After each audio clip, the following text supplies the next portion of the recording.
We will say it like it really is. With dignity and respect. Committed to free speech and common sense. Upbeat and entertaining. Straight talking and direct. We may agitate each other and you. Heartfelt and passionate. Thought-provoking, provocative and controversial. Fearless and truthful.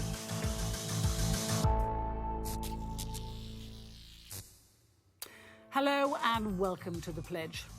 Children at a concert having fun. Monday's attack on people leaving an Ariana Grande concert in Manchester has sickened and traumatised the city and a country and left the families of those killed or injured facing unimaginable heartache. The first victim to be named after the attack was 18-year-old Georgina Calendar, who tweeted Ariana the day before the concert saying, "So excited to see you tomorrow." The second victim to be named on Tuesday was Safi Rose Roussos, who was just 8. In this edition of The Pledge, we will do our best to talk honestly and openly about the issues this attack raises and how we should respond to an act of such barbarity. Greg will say it's unfair and wrong to blame the security services. Afua will say it's too early to start campaigning and ask if the election should even go ahead.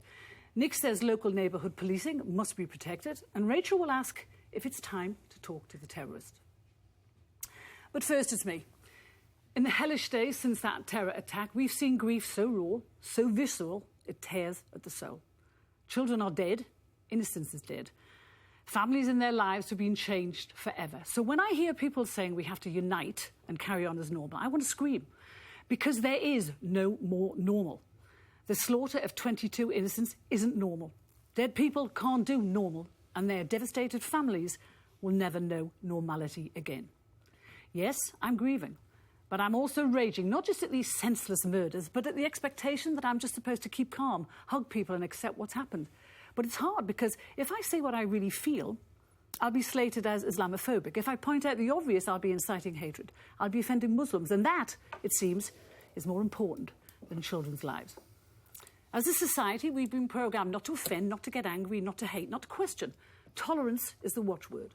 Well, I'm sorry, I don't want to tolerate butchery. I don't want to accept that some Islamist terrorist to whose family Britain gave shelter has snuffed out the lives of innocent children and stuffed politicians who tell us not to be afraid. They're never the victims. So instead of unity now, how about a bit of honesty? 22 innocents were slaughtered in the name of a twisted Islamist ideology. And Britain's response cannot just be candles, platitudes and business as usual. This was mass murder, and it will happen again unless we take drastic action to stop it.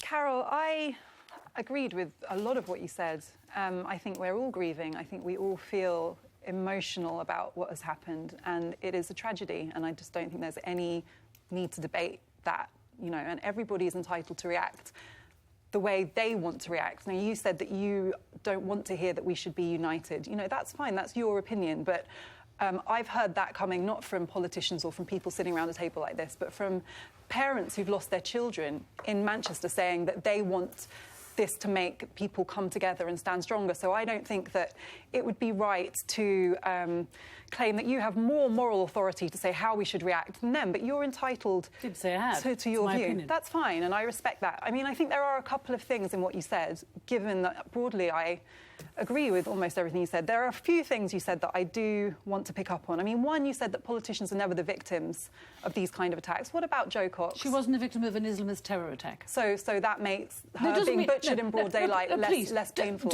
You're putting words into my mouth. You're saying that, I'm not saying.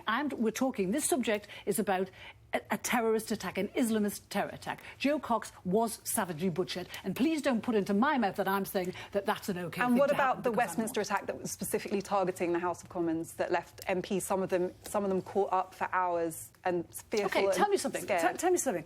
Why is it when these attacks happen, politicians, the BBC, even some newspapers, they will not say what these attacks are?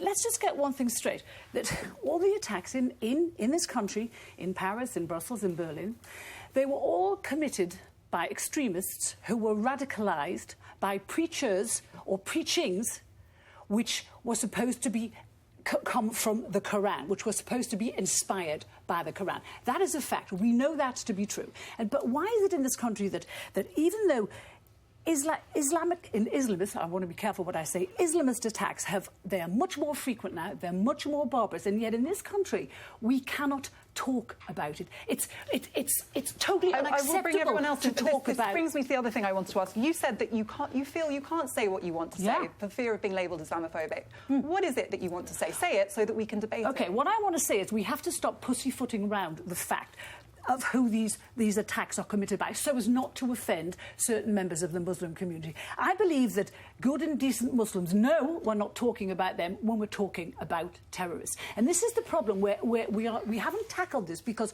politicians do not want to be seen as racist, so they won't address this problem. You know, a group of extremists have taken Islam, bastardised it, they have politicised it, and they're using it as an excuse to commit mass murder. And I think it's shameful, and we're not talking about it. I don't agree. Now, can I just... This is a debate programme. Yeah, I know. Just bear with me. I want you to look at this clip from a guy called Haris Rafiq, who works for the anti-radicalization group, the Quilliam Foundation. Well, let me put it very, very clear right now. There are some people who will say this is all of Islam, and there are some people who say this has got nothing to do with Islam. The reality is it's somewhere in the middle. It has got something to do with some interpretations of Islam.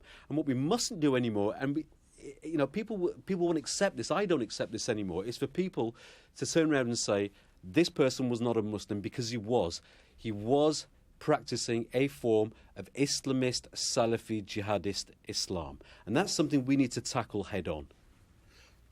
Carol, I agree with him. I don't think that's a problem. What interests me about what you said is we need to take drastic action. Go on, then. OK, drastic action. First thing, in 2011, Nick Clegg watered down the orders with which people could be held. They're now called TPIMs. We're told that we have currently 3,000 jihadists walking the streets of this country. Why then, if that's the case, and this threat is big and it's real and we've seen it in Manchester, there are only 7 TPIM orders in action? I want those orders to be reinstated because it's the best tool the intelligence services have to deal with this. That's one of the things we should have done. Is that what they say or what you say? What? Well, is it the intelligence services that are saying... That's what I've read quotes, yes, from they're saying it's one of the biggest tools they have. Secondly, we were talking a few weeks ago about jihadists coming back from Syria, people coming back from Syria. No one knew what to do. Let them in, don't let them in, should we? No, we shouldn't let them in. And this is absolutely proof that we shouldn't let them back in this country. 850 left this country to go to Syria and to Libya. 450 have come back. No more should come back. And the people that are here, we should be looking at them. You know, it's not fair. The security services... To guard one person, one suspect, it takes 20 trained security officers to do around-the-clock surveillance. We don't have the manpower for that. If we're not arresting these people... So if we haven't got the manpower, what do we do? We've been through... we all remember in Northern Ireland and internment, that actually internment didn't work. Internment doesn't work. It just radicalised another bunch of people. And so what do we do? Let them walk the streets? You're the one who's saying there is drastic action needs to be taken. Well, I've told you what I think it should be. Yeah, well, I think you'll find it'll have very little effect. Let's put this into context. Where Carol is absolutely right is the game has changed now.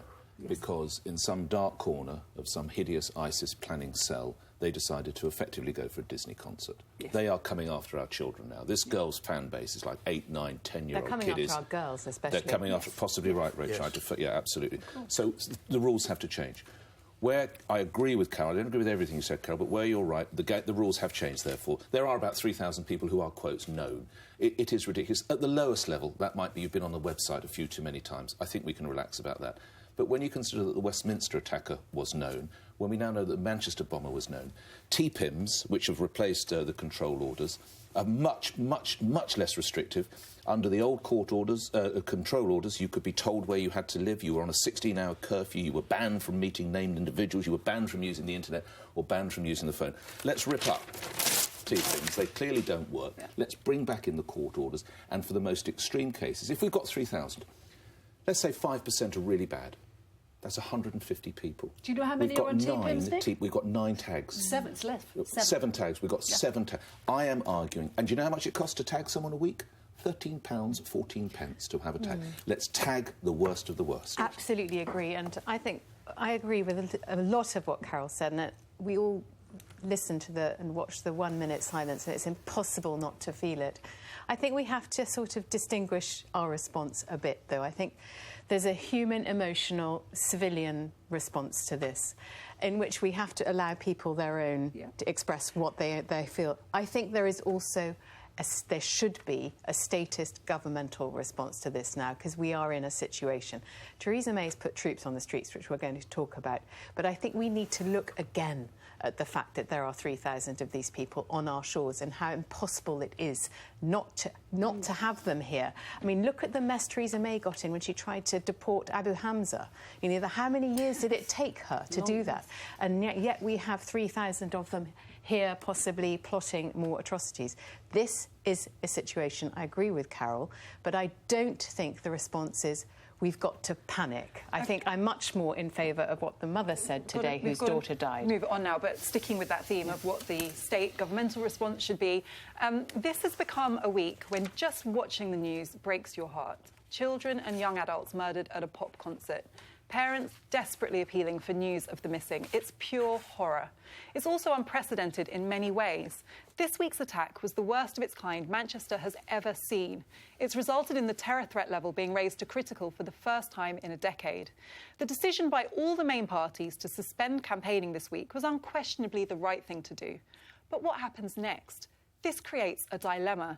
Can the election really go ahead? Delaying it would play into the plans of the depraved murderers who planned this attack, derailing our democracy, letting them win. On the other hand, this is a time for unity, as the people of Manchester have so powerfully demonstrated. Elections are by definition divisive. My fear is that the parties would be unable to avoid exploiting these events for political gain as they desperately battle for power. And that would be nothing less than another tragedy.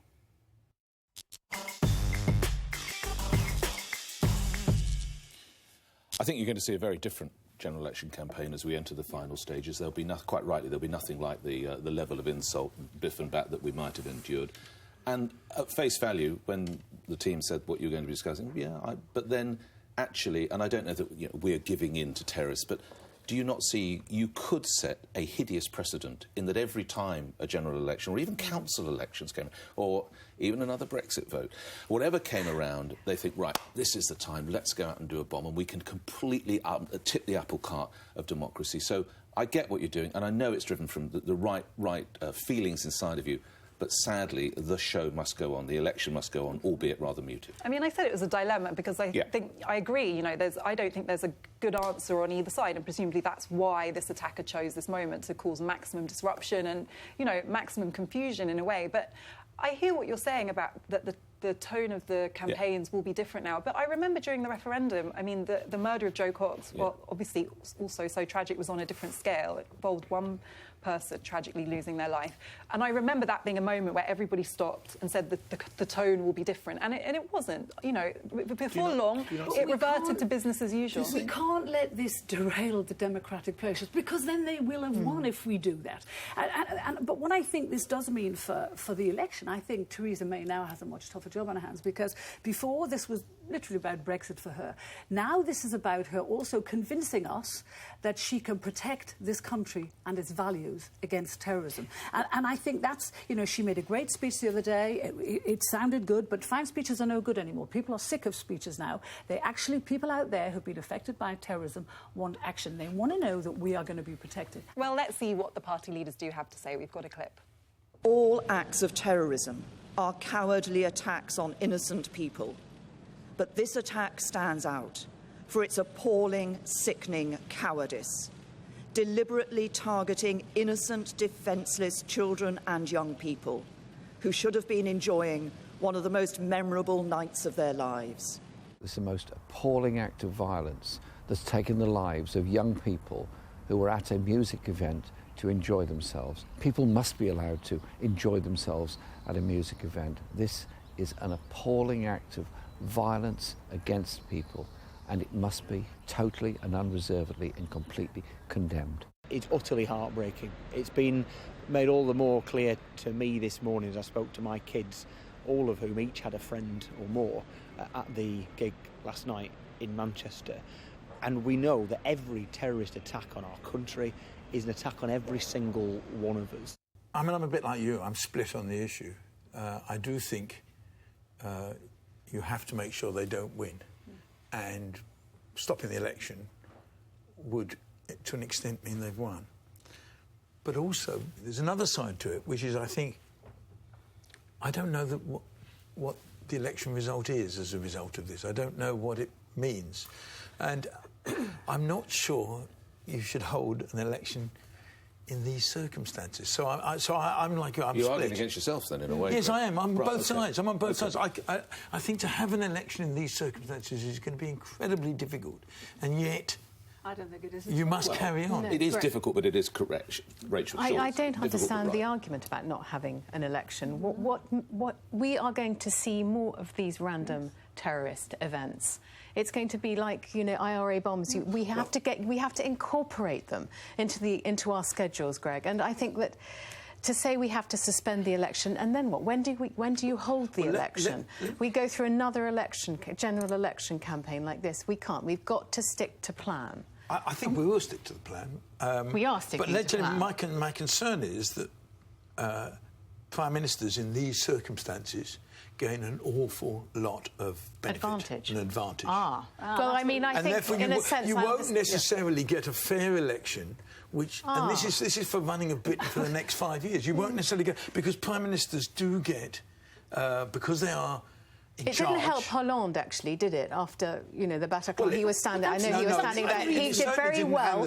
He did very well when France was under attack. Theresa May is doing very well when we are under attack. It doesn't necessarily translate. No, but he didn't have the attack within a couple of weeks of an election. We have to get on and govern, because I'll tell you what's going to happen now. We've got to get new laws in place that are going to stop these terrorist attacks. And she's already talking about reinstating the terror We don't orders. have a parliament at the moment, right? So any new measures brought in, we don't have a parliament who can vote on them. All we've got are the privy councillors, right? So we don't have normal democracy running because it's an election campaign. And So I thought you want what to you delay it said, more? and I said it's a dilemma, and that's why we're having a discussion. Isn't there another way of looking at and this? just to finish, what you said, Carol, I thought was quite revealing. You know, so you said now this is for Theresa May to get on with it and show her leadership. And you know, it's a natural thing. We have an election. That means there's a choice. Hold on. There's not an assumption that Theresa May will be leading us. And this is a moment, I think, where it's difficult to see that. Allowing that we normally vote with our wallets or our purses or whatever, is this not a fantastic opportunity for each party to come out and say, right, we now see the reality of what we're confronting.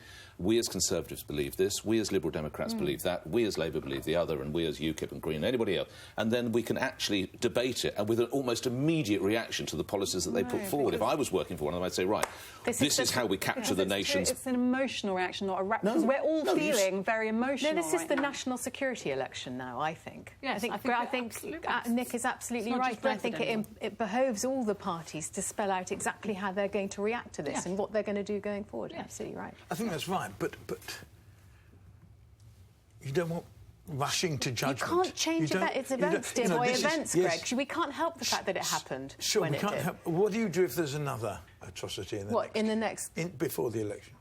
You've got to keep you've going. got to carry on. Otherwise, they'll know, well, it takes two to stop the election. But elections are different from... I mean, I was chairman of the FA when what happened in France. And what happened in France? Remind us. Well, England were playing France 2 days later.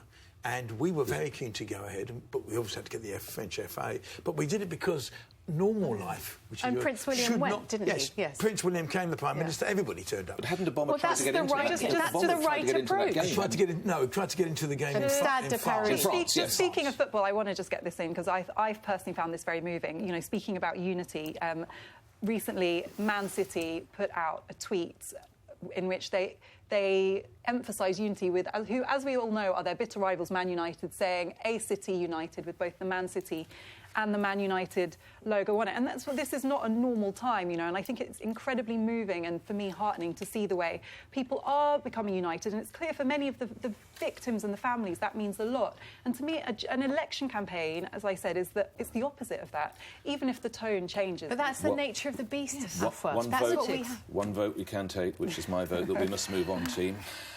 Just 2 days before the horrific bomb attack at the Manchester Arena, it was revealed that police budgets could be cut again, and cut drastically. For the nation's largest police force, the Metropolitan in London, it would equate to losing 1 in every 8 officers. In other parts of the country, Financial pressures have resulted in bizarre cost-cutting measures, such as only turning out to investigate crimes at even-numbered houses. Yes, an odd idea indeed. Meanwhile, the government and police chiefs assure us that counter-terrorism funding would not be touched. Instead, it's likely the pinch will be felt in areas such as neighbourhood and community policing. Yet, that is precisely the area that should not be cut. It's by roaming the streets and talking with people that you help police identify anyone causing suspicions in a neighbourhood. It's the eyes and the ears and keeping tabs on potential wrong-uns, as they're known. Look, I understand the need for troops on the streets, as we've seen in the past few days, and that is reassuring in the short term. In the long term, we've got to try to prevent terror atrocities before they happen. And before you mention the high costs, I've got the solution. Scrap insane vanity projects such as HS2. That would promptly deliver £56 billion into the kitty. And I know where I'd rather spend that cash.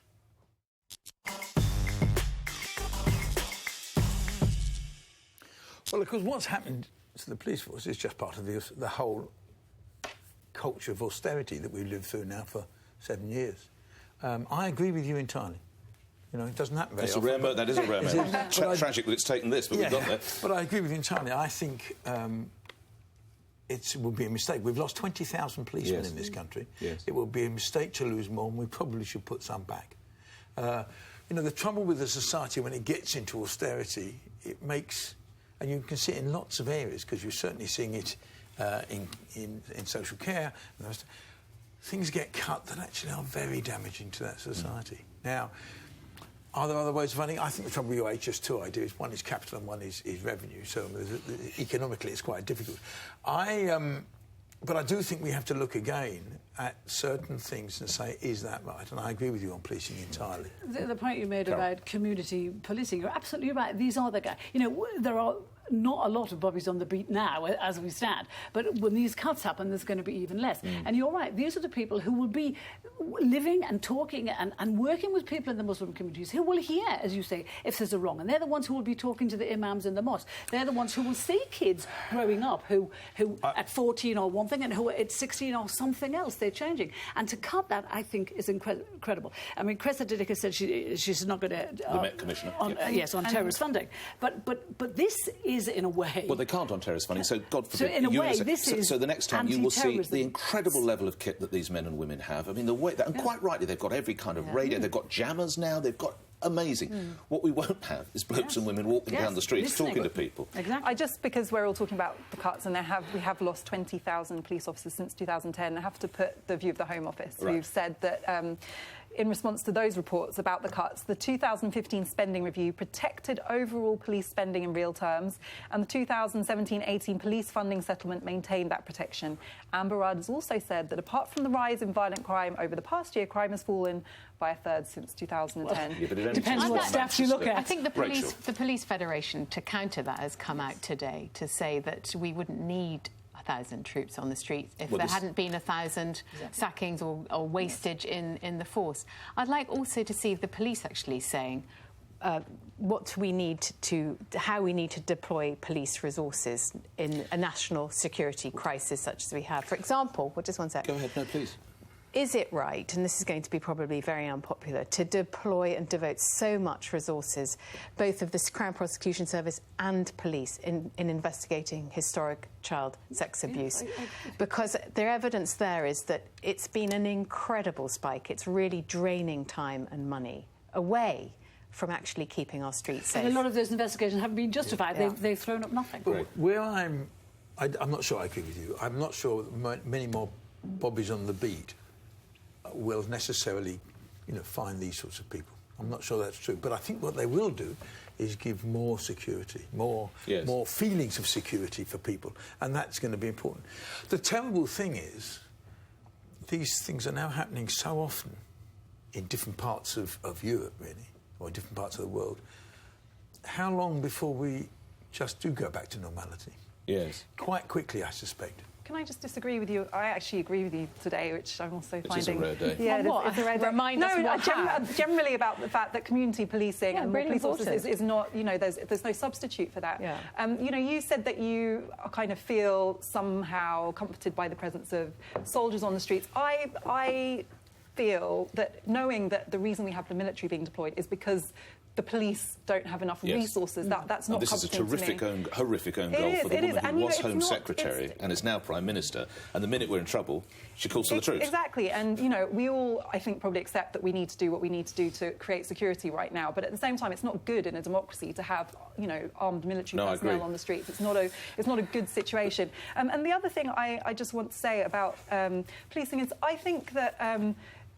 I don't think it's kind of mutually exclusive. I think the kind of community policing, in so many contexts, we were talking about knife crime the other day. You know, that's another area where you can talk about arming more police, you can talk about stop and search, but having community police who know people, who people can come to. And in this case, the bomber in Manchester was reported to the police. I can't say with certainty if there were more police resources, but there were people in the community who were trying to make contact with the authorities about this person, and we're just seeing the bomber there, Salman Abedi, just as you talk, Alpha. I mean, the point with the police officers with firearms, the Sun reports in 2010 there were 6,976. This year there are 5,639, so we've got less blokes and less women prepared to carry guns. The way you get treated if you discharge them, I'm not in the least bit surprised. But did anybody else find these pictures that went round the world of brave soldiers being deployed? Did you see where they were deployed?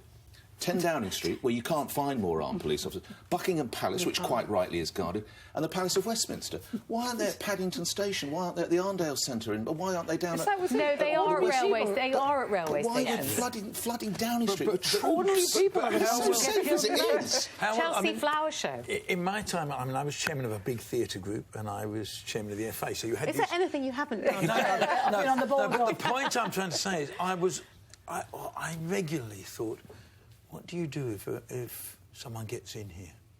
We almost can't solve this. Exactly, and Greg's right. We live in, and we want to live in, an open society. We do not want to have armed police everywhere.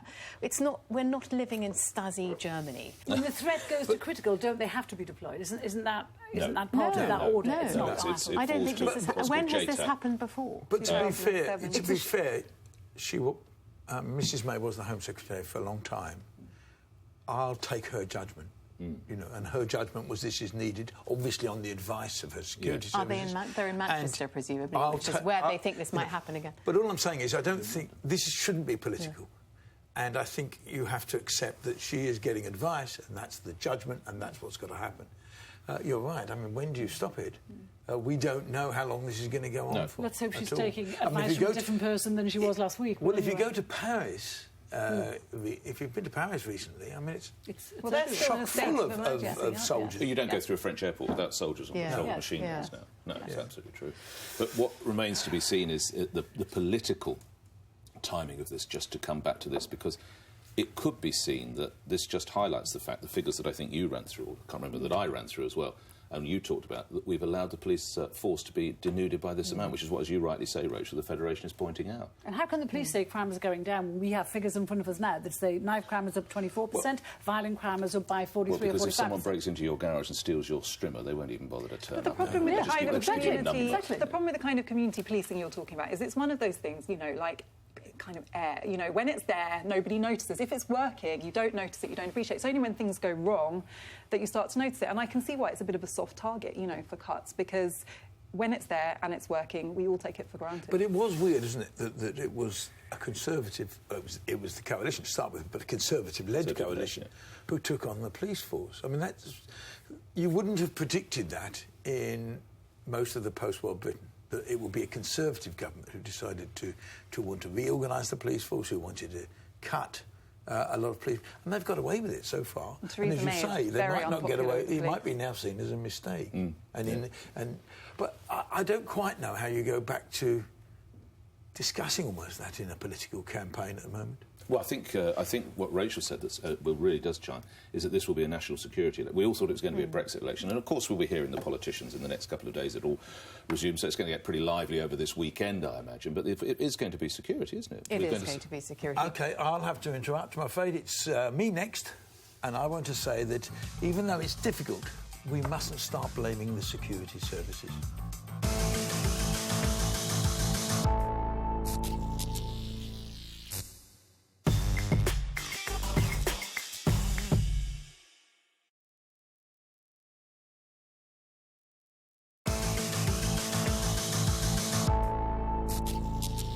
Once the initial publicity about the events in Manchester dies down, I hope that the usual witch hunt doesn't begin, with some, particularly in the media, asking why the security services didn't know more about the perpetrator of such a barbaric act, and in effect stop him before he wreaks such carnage. Sadly, we live in a society where some people are always looking for someone in authority to blame when terrible events happen. Of course, we should try to learn from such a barbaric event, but please, let's not pretend that the security services, either with more resources or better organisation, can ever make us 100% safe. They can't, and they admit they can't. But by questioning the competence of the security services in the immediate aftermath of such an event, we only give terrorist organisations what they want, the feeling that they are all-powerful and government agencies are not. The reality is, we know the security services have stopped a lot of attacks from happening in Britain in recent years. But in an open society where we all value our freedom, sadly, there is always a trade-off between the safety of our citizens and that freedom.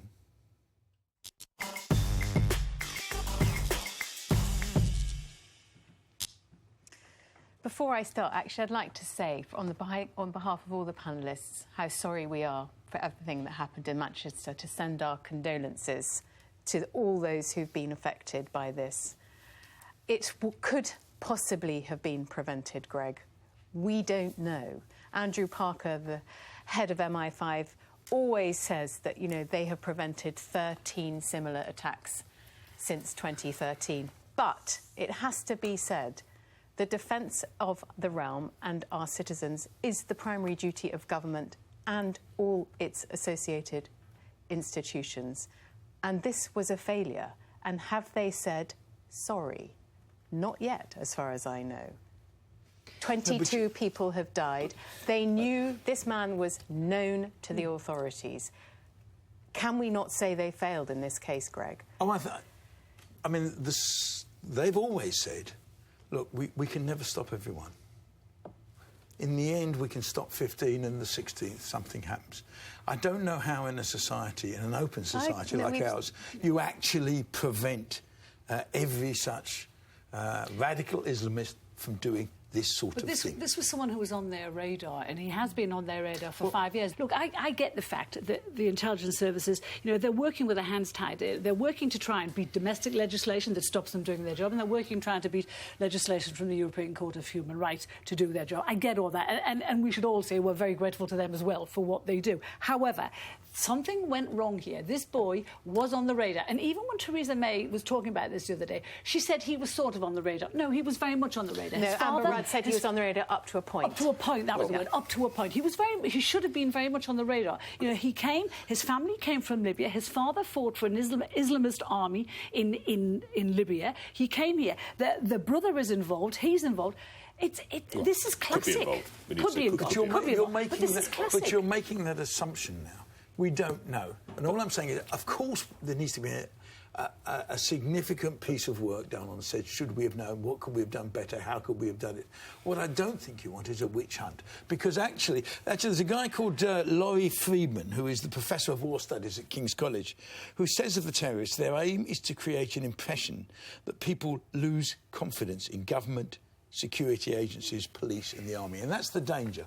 The danger is, of course mistakes will happen, of course they need to be investigated, but we must be very careful that these people aren't seen to be winning. Greg, you disappoint me, because in the nice sense of the word, you're an old newsman, you've been around news for a long time, you're a newspaper reporter, you've been in news agencies. When you see front pages like this one in the Times, MI5 was warned.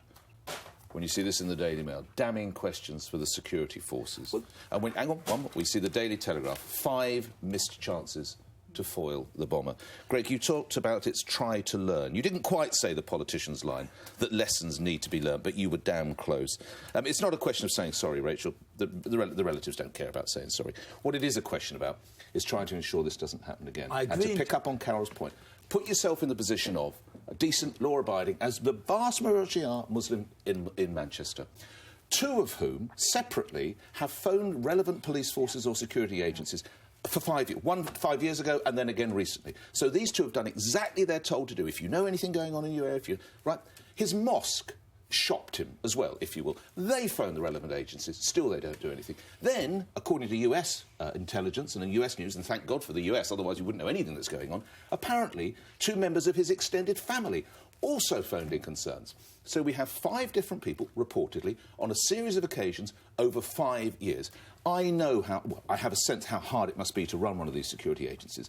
But when there appears to be a balls-up of this level, it is the job of journalists to highlight it, and I'm surprised you don't agree. And much more simplistically, he was allowed to fly freely between Libya and London. Knowing all this, apart from that, Sky was handed an ISIS file. No, listen, Sky was handed an ISIS file, and the name of his recruiter was in that file, and that file was given to MI5. I mean, they couldn't have been given more chances to Sure, but nab you're this doing guy. exactly what I'm concerned about, that actually, But it's the at truth. times, there needs to be an investigation. You need to say, yes, we made mistakes, if they were made. You need to say... But they won't do that unless they're prompted. No, but the idea... Well, I'm not sure that's true. I'm not sure that's true. I think... an explosion and the death and the disaster in Manchester is big enough for them to do their own separate investigation. This is what journalism always does within a couple of days. Always. Because by then... Thank God for journalists. Well, you don't know it's the truth. That's what I'm saying. I'm worried that we're getting caught up in semantics. You know, you're talking about a witch hunt. We're talking about accountability. There's a kind of grey space in the middle. I think what is really important is this conversation about why was the intelligence that the security agencies had not followed up? Now, we've already talked about control orders and TPIMs. I understand there is a conversation to be had about that, but my question is, if we still had control orders, would this person have been on one? Because when there is intelligence, you can't imagine, in hindsight, it's easy to say, I know, but a neighbour said he was flying an ISIS flag out of his window. Yeah. When there is intelligence in communities, when people report someone to the intelligence services, that's not being followed up. Now, no shiny new piece of legislation can solve the problem of just not doing the basic work of following up on people who people You don't know it's not being followed up. You don't know that. What you do... if it was being followed up, it wasn't... How many warnings do they need? You cannot possibly follow every single person who you suspect of being an extreme Islamist. You just can't do it, because actually... When his dad fought in the Islamist army, Greg, and came to this country because of that. Carol, he hadn't actually broken the law. I don't think flying an Islamic ISIS flag is against the law, and I think we need to be reminded, there's an excellent piece on the Sky website by Martin Brunt, who points out that there are 3,000 of these guys. They haven't all necessarily broken the law yet. As you were saying, 2 teams of 20 people each, actually, which need a relief, which means up to 60 people on 12-hour shifts, is 180,000 officers are needed a year to monitor these 3,000 people, which is the entire number of the entire force. So there you are.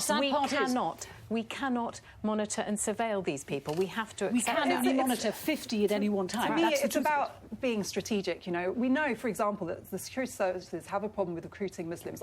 There were stories not long ago of them actually blacking up white intelligence officers to send them into Muslim communities because they didn't have enough Muslim officers. Now, I'm not an intelligence expert, but to me it seems quite clear that if you want to penetrate communities where there is a problem, if you want to monitor people who might pose a threat, you need to be in those communities. You need to have intelligence officers who are able to be in there monitoring. That's what works so well in Northern Ireland, as we all know. I'm not saying this is the same situation, but you have to wonder, when we're spending more and more on intelligence, which we are, and when they have wider and wider powers to collect surveillance and monitor emails, but they're missing the obvious old-fashioned tip-offs about people in their environment suspect something's not going right in the way that we conduct these If journalists aren't going to hold these guys to account, who is? I have no problem about holding to account. Mine is about timetable. Mine is how quickly. They're doing an incredibly complicated job at the moment of trying to put something to see what this network is. And I'm not sure. I mean, it'd be interesting to know your view on what's on the New York Times. Should the New York Times have published the name and published the pictures?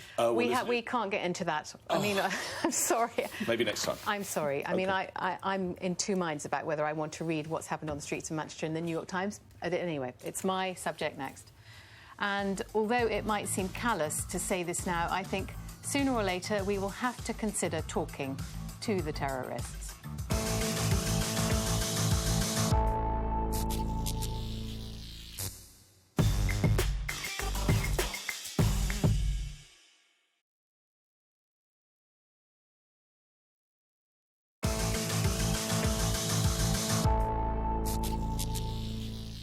When it comes to terrorists and to their demands, Governments treat them like kidnappers.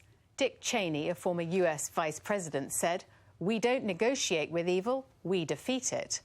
Trump said as a candidate he was going to kick ISIS's ass. And this is how he described the Manchester suicide bomber who murdered 22 young innocents and all those who kill in the name of their religion. So many young, beautiful, innocent people living and enjoying their lives murdered by evil losers in life. I won't call them monsters because they would like that term. They would think that's a great name. I will call them from now on losers because that's what they are. They're losers. But is this right? If we really want to defeat terrorism, calling them names doesn't seem to be working. Whereas, if you actually sit down and look them in the eye, the evidence from the IRA, the ANC in South Africa, the FARC rebel group in Colombia, even Hamas, is that you can at least open a dialogue. Progress can be made. Look at the alternative, more pointless atrocities. To be honest, what have we got to lose?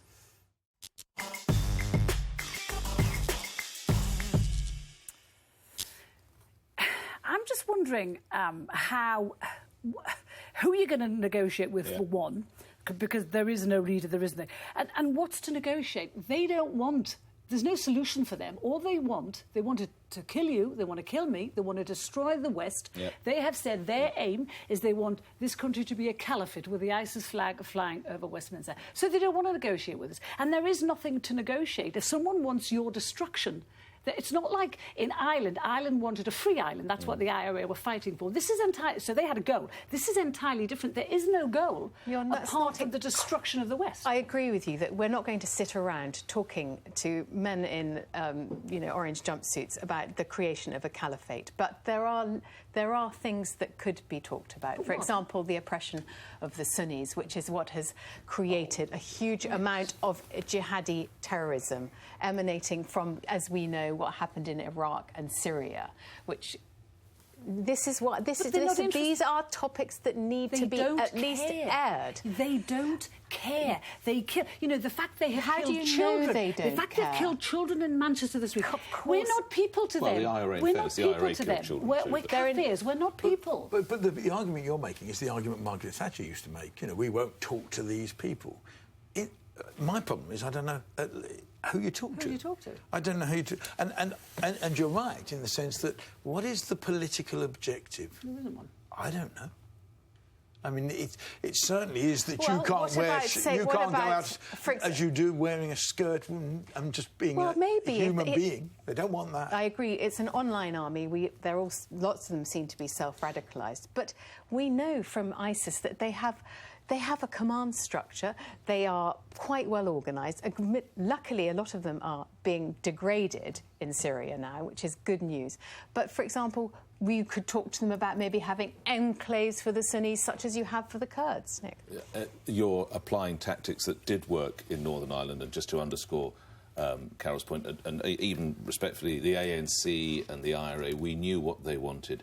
You're talking about, again, underscore the point, I don't know who the leader would be. These are a group of people who think that it's fun to throw a pilot in a cage and put him in the sea. Throw them off buildings. I know, They use rape. They use rape of men and women as a way of... Well, I don't see... The only way... You mentioned Donald Trump, and you quite rightly pointed out that when he was running, he was going to kick ISIS's ass.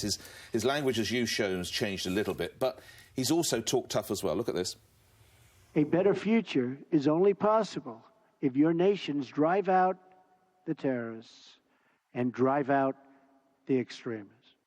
Drive them out. Drive them out of your places of worship.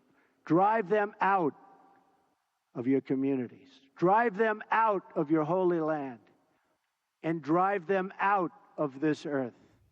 As ever, long on sentiment, short on detail, but I do think that's, sadly, that is the sort of tack we're going to take. These are not people who will even listen. Can I just... That was Donald Trump talking in Saudi Arabia with basically saying it was the Shia's fault and blaming Iran for a lot of world terrorism. In Saudi Arabia, which obviously the ideology which generated the attacks on 9/11, without actually recognising it, instead what he did was sold 300 billion worth of American goods to the Saudis. Come on, Nick, you know that there are issues here that aren't being raised. I would agree with that, Rachel. I think, I agree with what everyone said about the difficulties talking to ISIS. I mean, I balk at the comparison between the ANC, for example, and ISIS, even though at the time Margaret Thatcher described the ANC as terrorists. Many people, reasonable people, believed they had justice on their side at the time, which I don't know any reasonable people who think ISIS have a just cause, even though there might be some legitimate grievances underneath some of what they're doing. Yeah. But, I think there is a lot that if we were really serious about stopping this ideology spreading, there is so much we could do before we try and sit down and negotiate with ISIS. For example, we know that, as you said, Wahhabist, Salafist ideology coming out of Saudi is the problem everywhere that this ideology takes root around the world, and it's always the elephant in the room when it comes to foreign policy. Libya, which was so relevant in this attack in Manchester, we have played a role in destabilising. So I think that if we're really serious about this, there are a lot of things that we could be doing differently if we were willing to be honest about the problem. Yeah, and Greg, Eliza Malangambula said herself that we should talk to Al-Qaeda, which is another ideology that spins out of Saudi Arabia. I haven't got... If you can find someone to talk to, you should always try and have some discussions. But I don't see how they deliver anything. I mean, remember Osama bin Laden wrote to ISIS saying, this idea of getting vehicles and tying blades on the wheels and driving them into... That's too far gone for me. So bear in mind, bin Laden, they were off the scale. I don't see how we can do it. At the moment, simply trying to kill them is not working. Therefore, let us add in some sort of negotiation as well. I'm not saying don't go after them and kill them. That is clearly we've got to do that. But we need to at least open a dialogue. Talking does not mean agreeing. But they don't want to talk to us. Can you imagine? Yes, true. We say, sit round the table, they won't. They won't do it. That's said of all groups, and in the end, they talk. The trouble is, who do you talk? I mean, this one's different. What is interesting is, which I found reading the research for this programme, is that the Americans think that they've killed 75% of the fighters in Syria. That's it's good, and the replacement rate is dropping too. Yes, which is very good that's news. quite interesting. But I don't know. I mean, the problem is, I don't think we have any solutions, and I don't think we believe talking is a solution. So, do we just sit here and accept that we're going to have another one of these in a year's time? It's part of the solution. It's part of the solution. There are no such thing as insoluble problems, just problems that haven't found a solution Actually, one thing we haven't talked about in this programme at all is prevent. And, I mean, there's defeating ISIS in the Middle East and at root, but there's also the specific problem of British people, because this was a British person born in Manchester, British people becoming radicalised online through social media and creating attacks in this country. And that's a different problem, because you can see a situation where even if you identified some leadership structure of ISIS, negotiated with them, this ideology will continue to exist, and it's not organised, and it's affecting people sometimes on their own who are disenfranchised or disillusioned or unwell for whatever reason. And that, I think, is the immediate thing to do to prevent these attacks happening, is to work out how to do that. I don't think our current prevent strategy is working. I suspect one of the things that comes out of all this is a review of what the social media are doing and what they're prepared to accept and what we as a society are prepared to accept. And it'd be quite interesting. Social media that this week are actually running how to make a bomb, how to make a nail bomb. So at some stage, governments are going to have to work out, and these people are going to have to, the Facebooks and the rest of them are going to have to take more responsibility. Yeah, but I don't want to rain on your parade. Mrs May said that after the Westminster terror attack. She said these social media companies must look to themselves and they must put in measures. Well, here we are, 2 months on, we've had an even bigger attack, and we'll hear the same things again. And these companies are taking home profits in wheelbarrows, tens of billions of dollars. I agree. Literally, and they can't employ anyone to shut this down. And maybe you're going to have legislation in individual countries that says because they're making a lot of money in this country. You have legislation that says if you don't do this, then we're going to take further action. Now, that's a very radical thing to do, but it might be what we've got to do. Isn't this the problem with terror in this country, though? We talk about every time there's an attack, every time there's an atrocity, everyone talks about what's going to happen, what we're going to do, how we're going to solve it. Nothing happens. Nothing ever changes. Well, you're assuming that... We've got to talk to terrorists and stop the terrorists talking to each other. In order to... I think that would be easier, There's something that... I think it's been a really sad programme, but I want to read something out that I hope gives people encouragement that it's not completely a desperate situation, and we can open a dialogue. It's from Jonathan Powell, who helped negotiate the Good Friday Agreement. And he says, I'm not for one moment suggesting that talking is an alternative to fighting ISIS. We need to do both. If real military pressure on the ground, as well as from the areas, combined with attempts to address the Sunni grievances that fuel the conflict and to offer ISIS's supporters a political way out, then maybe the world will eradicate the problem of ISIS, just as we have eradicated the threat posed by previous armed groups. If we learn the lessons of the past quickly, rather than waiting for years and trying everything else, many fewer people may die in Middle East and in the West. Good luck. Yeah. Good luck. Well, good luck, and let's hope. And if you can do it, try it. But I wouldn't sit here today saying I'm confident that there's some people we can talk to negotiate any sort of settlement. I can't see it. I can't see it. Politically, it's too difficult. People who chop people's heads off, Rachel, and burn them alive in cages, they're not the kind of people that you can talk to or trust in anything. No, but you know, people put bombs in pubs in Guildford and all the rest of it. But at least, as Nick said earlier, we knew what their political aim was. What the political aim of this and also suicide bombing brings a whole... None of the IRA ever took themselves out with it. No. This brings a whole new, as the security agencies will tell you, a whole horrible dynamic that they're quite prepared, because they actually think it's a virtuous act to blow people up. The IRA, hideous as they were, never sunk to that low. Let me take you back to that vigil in Manchester, which ended with the words "Choose Love" panel. That's it for this edition of The Pledge. See you next week. Goodbye.